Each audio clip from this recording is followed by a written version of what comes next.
to you. So how did you get involved on the path of bliss and Ananda Marga? Well, basically, I was a hippie living in San Francisco in 1969. And I got sick and tired of drugs.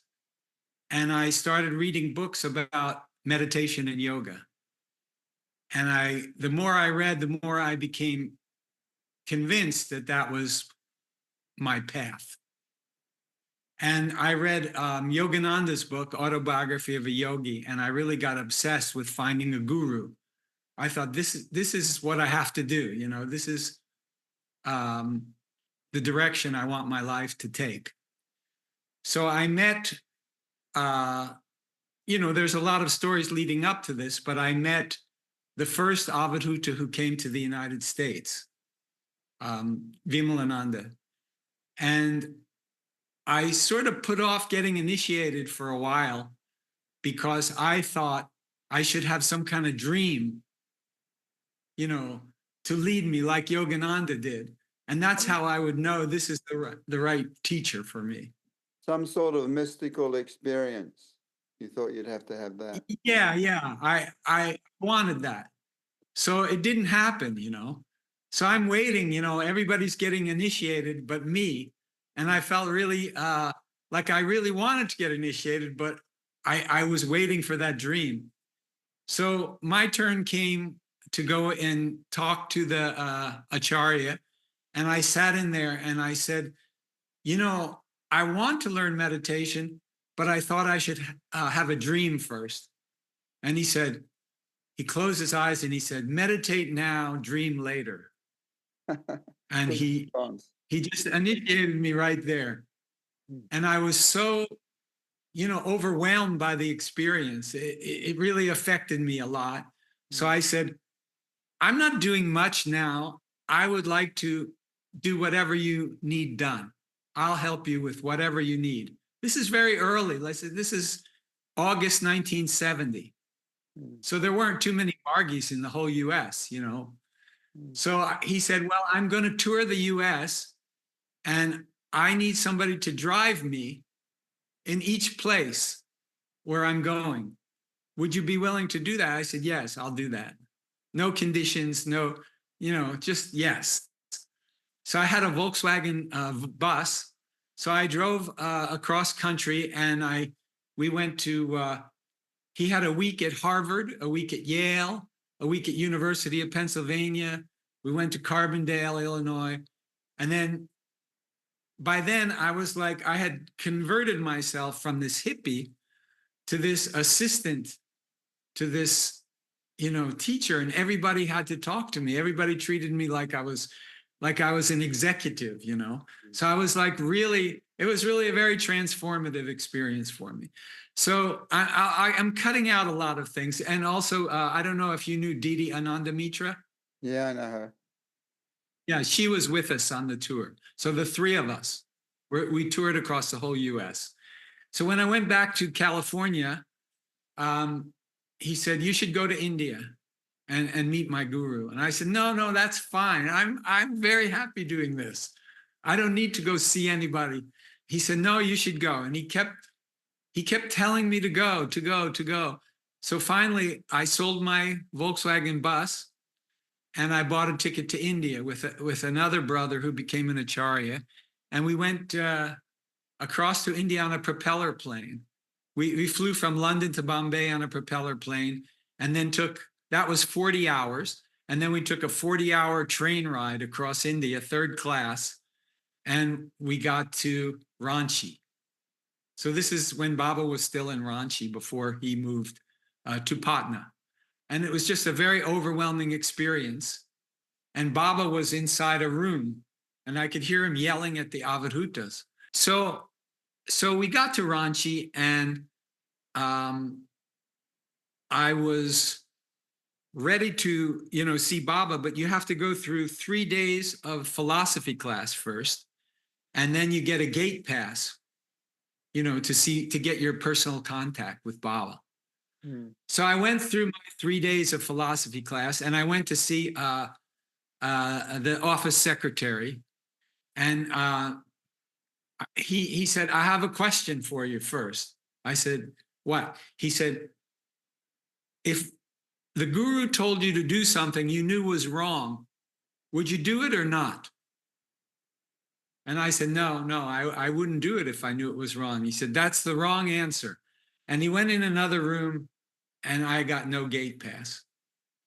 So I was really miserable, you know. I was really unhappy because I had come 10,000 miles to see my guru.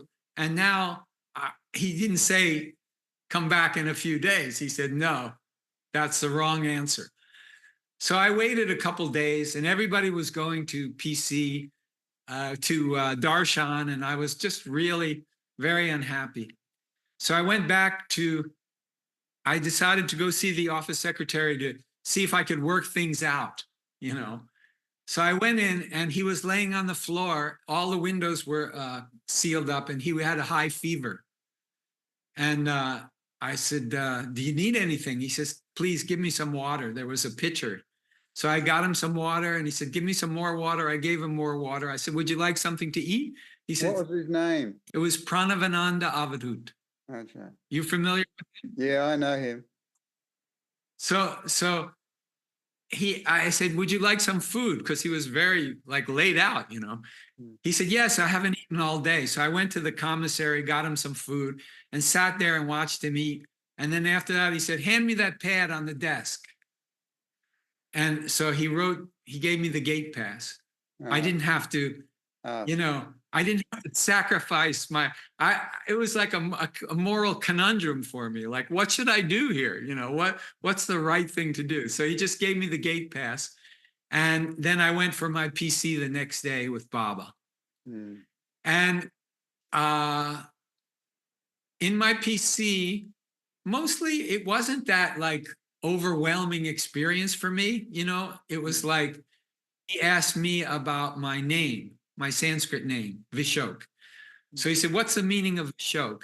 I said, Vishok means, V means without, and Shok means sadness or sorrow. So it means he who is without sorrow. He said, no, my boy, that's not the right meaning. He said, it means he who is assailed by no predicament. That's a better. And he made me repeat that like 3 or 4 times. Like, repeat that. Tell me again. And then that was pretty much my, okay, very good, go, my PC, you know, that was it. So I thought about that for many years. And I believe it meant that all my predicaments were inside. I wasn't assailed by them. They were within me. So that was my interpretation. I don't know what that all meant, but you know, that was my interpretation of it. But it was a nice experience. And then I started going to Darshan. So I believe, if I'm not mistaken, Baba gave Darshan twice a day back then, like around noon or noon to 1, and then around 5 or 6. So I started going to that every day and taking notes. And sometime Baba would say, you see this boy, Vishok, he takes notes. He says, you should all take notes. He says, you won't remember everything, you know.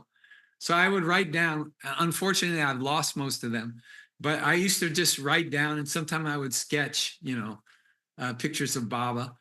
And I went to Darshan every day. And then it was during his end of his demonstration period. So he used to give demonstration on this Margii, Vijay. And he was my friend. Vijay was my friend. So Baba would say, come sit on my lap. And then he would rub his heart chakra. And he would say, now I'm going to make this boy, I am going to reduce his kundalini, and he will become in an animal state. And Vijay would look painful. You see pain on his face. And he would start going, like that. And then Baba said, now I will elevate his kundalini to the Sahasrara chakra and give him samadhi. And Vijay would just, boom, he fell on the floor in bliss. And then Baba, you know, I think there was kirtan then. I'm not quite sure, but I think everybody sang kirtan. And then Baba left.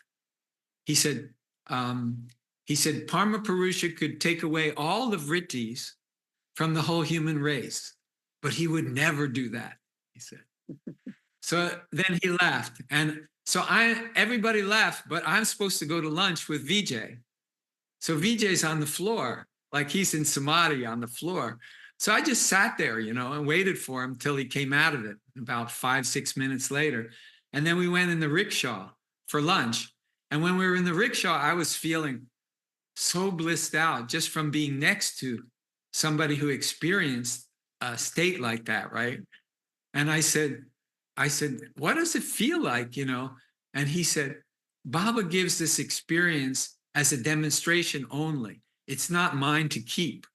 And it's actually painful to lose it again.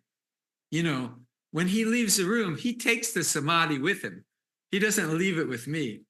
So he said, actually, it can be almost painful, but it's a very, good experience. Mm. So, okay. So then later on, I went to Baba's 50th birthday. He had DMC in Ranchi, and I helped all them decorate and everything. Like, I just like to do stuff, I don't like to be part of an audience. I like to be part of the working team, Mm. So everything was set up. I think it was one of the biggest DMCs ever. There must have been 10 or 15,000 people there. And it was his 50th birthday, which is a big momentous occasion. And but I didn't really feel, that blissed out, but I was having a great time. And I loved Baba and I loved being there. And I used to just see him every day, So shortly after that, the organization was being, some Margis, some Dadas got beat up, after the DMC. They got, pardon? By who? Well, nobody knew for sure. It was either communists, local, they used to call them gundas, it meant like, just tough, street thugs, yeah. Or, government people who were against Ananda Marga, like, because, the government was against Ananda Marga then. So shortly after that, Pranavananda told me that I was to tell all the I was like kind of the head foreigner, like I was in charge of the guest house, collecting the rent, making sure the food was cooked, all that stuff. So he said, tell everyone we're leaving at midnight. We're leaving town permanently. The whole organization is leaving town. So I told everyone to be ready, but don't tell anyone, nobody was supposed to know. So at midnight, they brought a big bus and they took us to Patna. And that was when Baba went from Ranchi to Patna. And then shortly after that, the police came and raided his house where he lived in Ranchi, and they didn't find anything. So then 2 or 3 weeks later, they came back and they found bomb making equipment, which was supposedly like a setup, Yeah. And that's when the trouble started getting worse, So by then we were all in Patna, and they put me in charge of the guest house again for all the foreigners. And also I had the key to Baba's room where he gave PC. So my job was to take out his pillows and his bed. Like they had a darshan room. So every day I had to go and take out the bedding, and people would bring flowers and I'd put the flowers in his room and then fluff up everything so he could have his PC. And then he would give darshan and everybody would, sing kirtan and everything. And I don't know, I just had a really good relationship. He knew who I was, and, I think one time he told the Dadas, he said that boy Vishok is clever. But they said it wasn't necessarily a compliment. You know what I mean? It was sort of like, he may be too clever for his own good. But anyway, I had a very nice relationship with everybody. I was very close to Pranavananda. I was very close to a lot of the older Dadas, like Satyananda, who was the first Avadhuta. And I just knew everybody, I was like, kind of like some kid, And then there was another DMC in New Delhi, which we went to. We used to go to New Delhi to renew our visa. Every 3 months we had to renew the visa. And then the third DMC, which is the one I wanted to tell you about, was in Calcutta. That was the Calcutta DMC. That was a huge turning point for Ananda Marga. So I went there. I didn't really want to go to Calcutta because I always heard it was a terrible place, but I went anyway. And I was very sick. I had fever, and I was in constant need of a bathroom. And so I went to Baba's discourse anyway, and Calcutta was like, it was really a very grim scene, a lot of people sleeping in the street, like hundreds of thousands of people sleeping in the streets. You have to step over them to go anywhere. And I went to the DMC and I was very sick. And the third day when he gave his mudra, I was sitting, it was so crowded that I was sitting with my legs. You probably experienced this too. My knees wrapped around some Indian guy's rear end. And I kept falling asleep and I banged my head against his back. And they don't care, they're used to that crowdedness. And finally, I closed my eyes and meditated because he was speaking in Bengali. So I couldn't understand anyway. And suddenly everything became very quiet. And I could see Baba in my sadhana.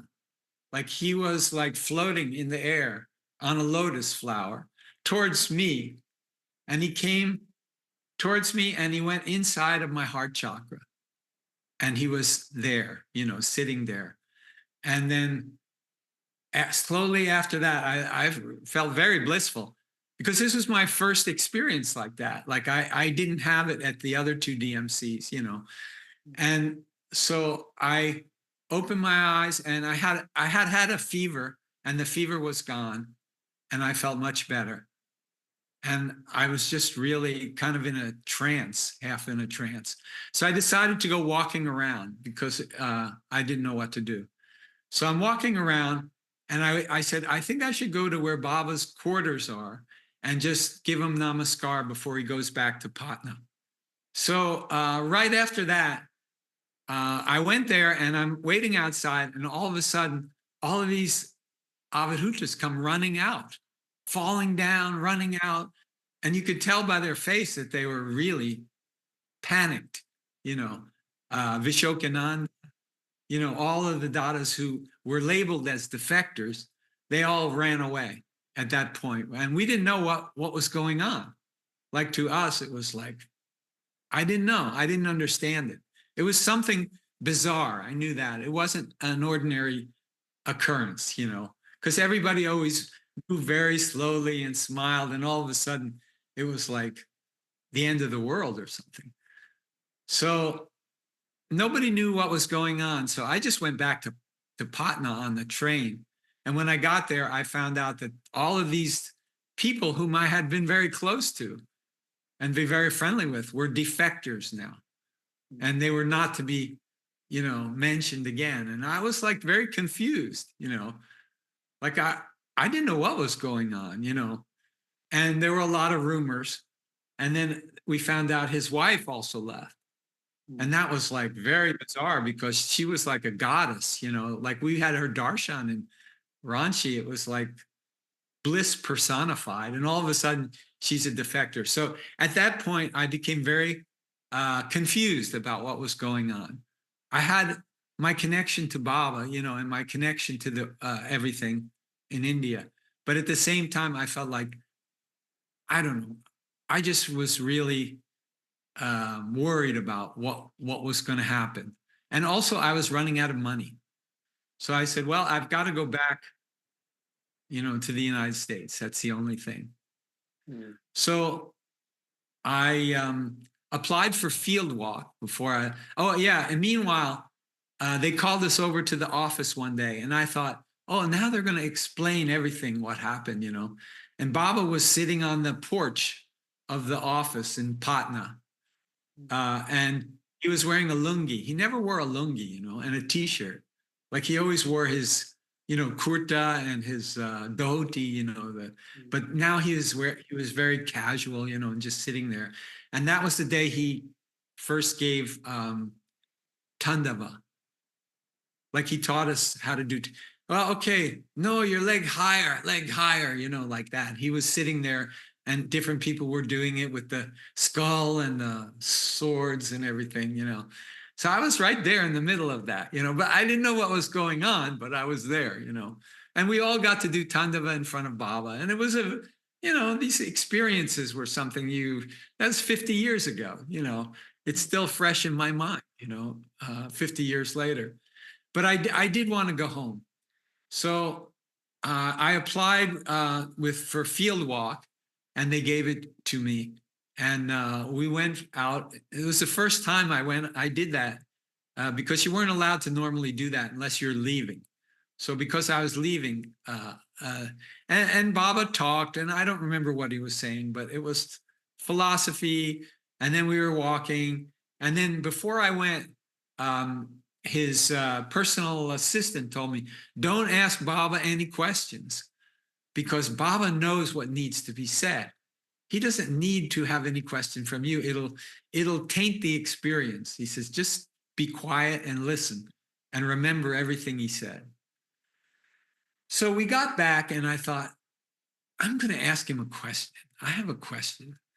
And I said, Baba, I said, is there anything I should do when I get back to the States? You know, anything you'd like me to do? He said, he stopped and he closed his eyes and he said, some of the others have written books or articles, and I think you should also write a book. I said, oh, okay, Baba. But I didn't really think, you know, that's really going to happen. I just, yeah, whatever. Thank you, Baba. I touched his feet. Namaskar. Thank you for everything, you know. And then I left. And I never thought about writing a book for like the next 45 years. Like I just never thought about it. You know? I had gotten in a lot of trouble in college for some things I wrote, and I just, you know, had an aversion to writing. But I was a writer, you know. I majored in journalism. So finally, in 2012, a Margii sister in Hawaii, we were having lunch, and she said, "Whatever happened to that book you were supposed to write?" I said, "Book," and then all of a sudden, it like came back to me. I said, "Yeah, I should do that. You know, I should write that." And she said, yeah, you should. So I started taking notes, and I didn't really know where it was going, but I would write down every story I could think of, you know, not just about Baba, but my whole experience as a Margii, my whole experience in India and traveling with Dadas and doing everything I did. And eventually I had 1,500 pages of notes. I even bought a tape recorder. So when I go to the gym, I'd put my to get an idea, I'd put it in the tape recorder. I even washed it once in the washing machine and ruined it by mistake. But I recorded everything I could possibly think of, you know, and I had this big pile of yellow pads like that. And then what I did was I transcribed them using voice texting into the computer. And then I started putting them in chronological order. And pretty soon but I didn't even stop with my Ananda Marga experience. I did all my growing up, my hippie experience, living in San Francisco during the Haight-Ashbury era, and living in Hawaii for the next 30 years. So I put it all, I had 900 pages, you know, in the computer. And I decided to cut it into 3 books. Before Ananda Marga, my period between 1970 and 1976, and then what happened in Hawaii, which is a whole other story, which has nothing to do with what we're talking about now. So the book which came out, this is the cover, is called Undercover in India, and it's about my second trip to India. As I said, I was in a fairly confused state, you know. I love Baba. I love my experience. I invested a tremendous amount of myself, but yet I didn't understand the politics of what was going on. So I decided to go back to the States and see if I could get some clarity. So I flew to London, and I thought I would stay with the Margies in London for a few days for free and look around town, you know. So I went in the airport, and the guy said, "How much money do you have?" I said, "Well, I have about $300. You know, I can get a charter flight for like $200 back to the States. And I had an extra 100 to spend a few days in London." He said, "That's not enough." He says, "You need 700 to come into London. We're not going to let you in because there's," I said, "Well, I can get a charter flight." He said, "No, charter flights are illegal." I said, "Well, they're advertised on billboards all over London. I saw them when I was here before." They said, "I'm sorry, young man, you can't come into the country." So I said, "Well, what am I supposed to do?" They said, "Well, here's what is going to happen. We're going to give you a place to stay, and you're going to leave for the United States tomorrow morning." I said, "Well, I don't have $700. They said, "Well, we're going to insist that British Airways takes you back, and we insist that you go. Whether or not you pay them is between the two of you." So I had no choice, right? So they locked me in a room with like bars on the windows, but very nice room. And there was wonderful hot water, which I hadn't experienced in almost a year. And they gave me a vegetarian. I said, "I have to have vegetarian food." They gave me vegetarian food. And the next morning they flew me back to the States for free. Wow. So I felt this is like a kind of message from the guru, a message from Baba that, you know, I'm being watched over, you know, even though I'm very confused, you know, something's going on. So I got back to the States, and I didn't know what to do with myself. I was staying at my parents' house, which is never good. And I thought, I just can't stay here. I've got to go somewhere. So I knew that nearest Ananda Marga unit was Just, I just had one question. Do you know why Yeah. they didn't? Do you know why they wouldn't let you in? Because I needed to have $700 for a legal flight in order to be allowed in the country. People would just come in, and then they'd be wards of the state. Oh, okay. So they were trying to avoid like a sort of vagrancy situation. And the fact that I only had $300 or $400 it wasn't enough to satisfy them that I would be able to take care of myself in their country. Therefore, they denied me entrance. It wasn't personal. It wasn't, you know, that's policy. Yeah, maybe because you came from India, they thought you were a hippie or something. Yeah, I looked like a bum, basically. You know, I mean, I've been wearing these old Indian clothes, and you know, so they probably thought I was, you know, some kind of trouble. Anyway, so I got back to the States, and I decided to go to Philadelphia because there was a big unit. One of the biggest units was in Philadelphia. So I went there, and there was a family acharya there, and everything was great.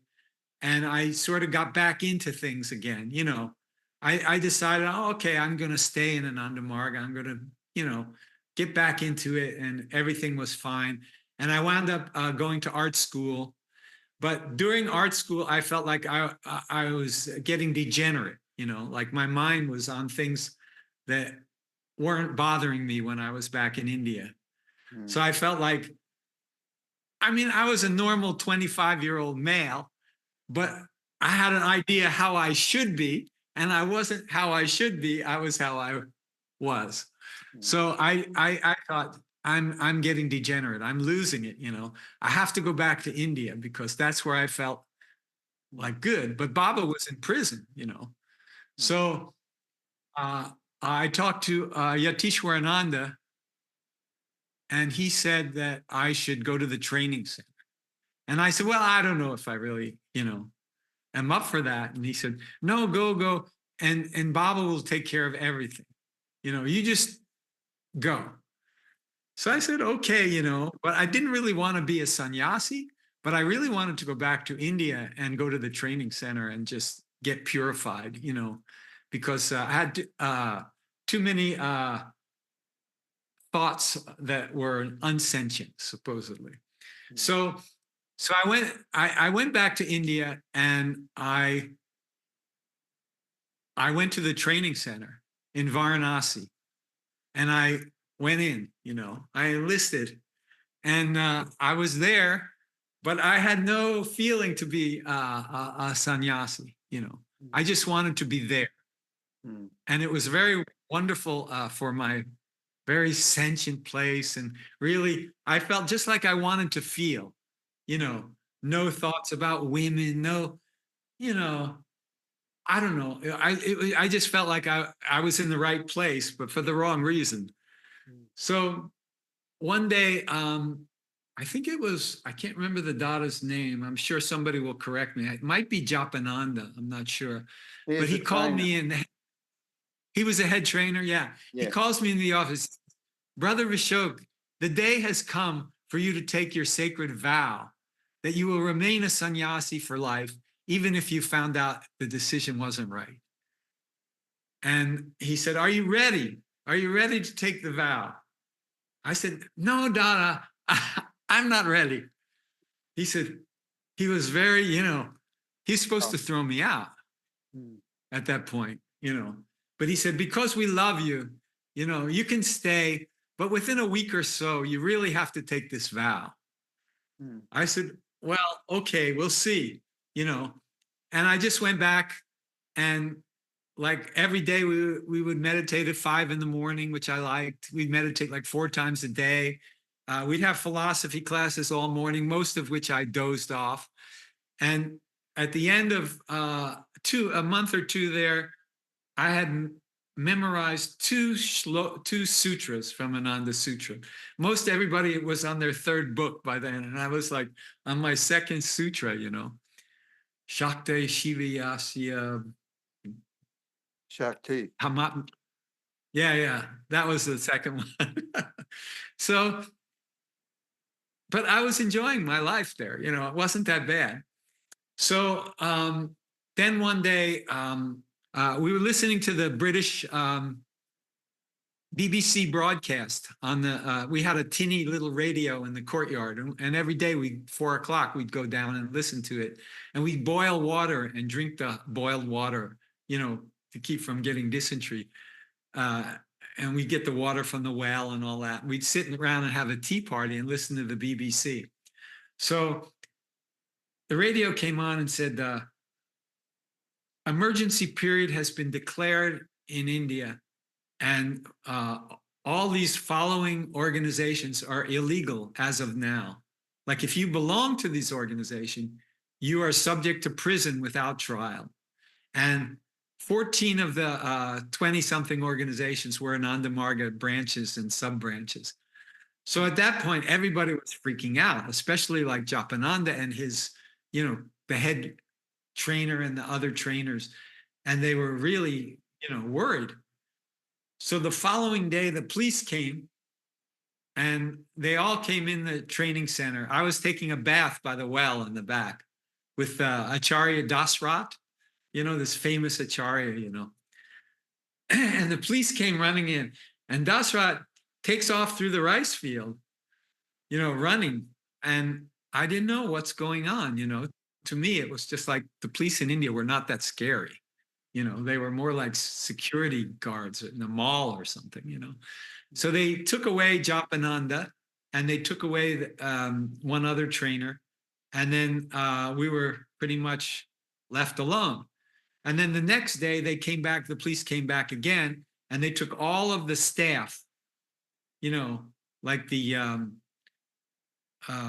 junior acharyas and everybody who was there, giving lessons and stuff. They took them all away and put ropes on their wrist. And the policeman told us, we're going to come back one more time, and we're going to take all of you. So we were faced with a decision, what to do here, right? So we all got together. There was about 14 or 15 foreigners there, like some from Australia. some from Philippines, you know, not too many, a couple from Europe, like Sweden or something. So we decided we were going to sneak out of the training center at 4 a.m. and walk through the rice fields. It's about 2 miles of rice fields in the dark. And then we were going to go to Hindu Benares University, which is in the town of Benares. And then we would just disappear. You know, they were all going to go to Sweden because they had opened a training center in Sweden. But I decided I'm not going to Sweden.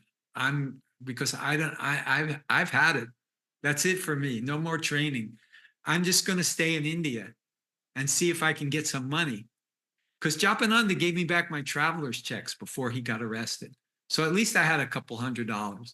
So I said, I'm going to stay in India and see what's going on here. I'm going to see if I can help the workers who are hiding and stuff like that. So we took off across the field, and one of the brothers, he had a big box, like a footlocker full of Baba's books. And he's carrying them. He said, Vishok, he says, help me carry these. I said, no, I'm not going to help you carry those books. You're going to have to throw them in the rice paddy because you can't take those books in the airport because you'll be arrested and everybody will be arrested.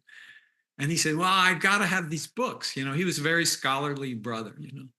But finally he gave up and threw them in the rice field. And then we went to the Hindu Benares University.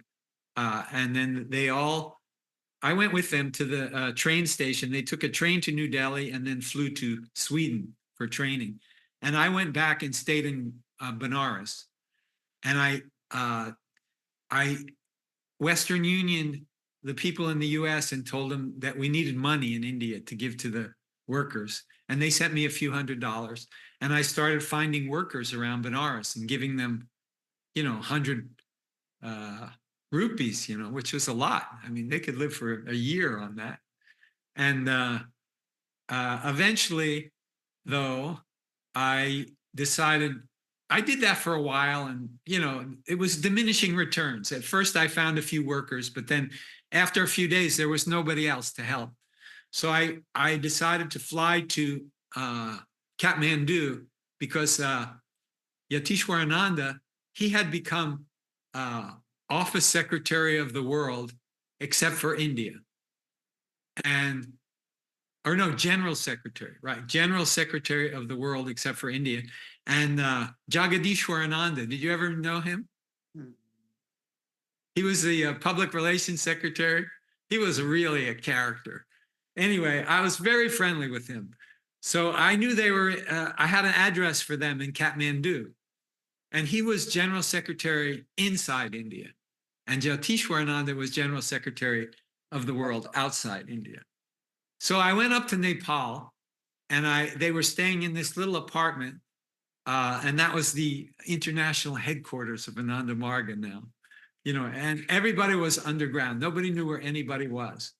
So they were saying that Baba was in prison, in jail, but he hadn't gone to trial yet for the conspiracy trial. And he couldn't, his lawyer and him had no contact. He needed to get them together because the trial was coming up fast. And if the lawyer, well, anyway, so they said, we have to go talk to the lawyer, but we can't go because we'll be arrested, you know, because it's CBI, you know, it's like their FBI was watching the lawyer's house. His name was Nageshwar Prasad. Maybe you heard of him. I don't know. So they said, we don't know what to do. They didn't know what to do. How can we contact the lawyer? Because you can't call because the phones were tapped. So I said, well, I'll go. Let me go. And they said, no, Vishok, it's too dangerous. You know, you'll get arrested and it'll be an international incident. I said, no, I'll go. I'll figure out how to go, you know, and I'll go and I'll tell them that I'm a law student if they bother me, that I wanted to meet this Nageshwar Prasad because he's a very famous, one of the most famous lawyers in India. I'll just say that, and I won't take any Ananda Marga stuff with me. Finally, they had to give up because there was no solution, other solution. So I said, okay, then go, you know. So I flew to Patna, which is only a half hour from Kathmandu. And I went to Nageshwar Prasad's house, and I had an umbrella, and I was hiding under the umbrella. And when I got there, there was a guy at the gate. I said, I have some business with Mr. Prasad. Can I come in? And as soon as he saw I was a foreigner, he let me right in. Like that was my key, you know? Yeah.